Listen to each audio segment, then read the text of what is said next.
продолжаться, ну что ж, мы тогда вынуждены принимать другие, в том числе военные меры. Но сегодня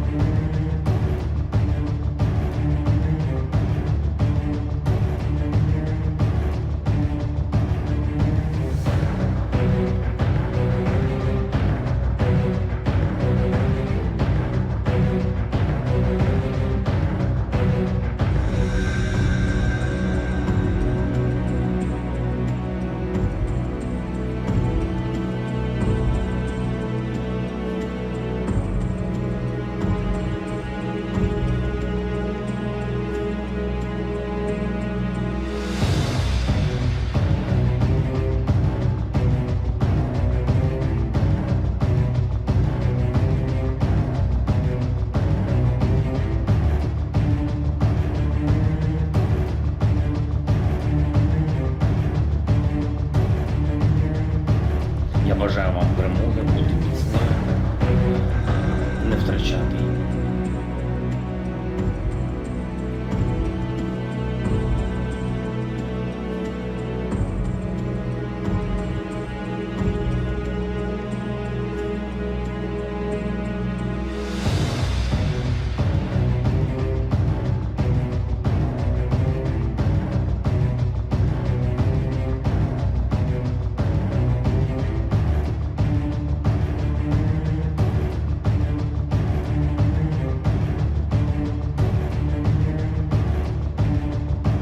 Общественной безопасности гражданского мира.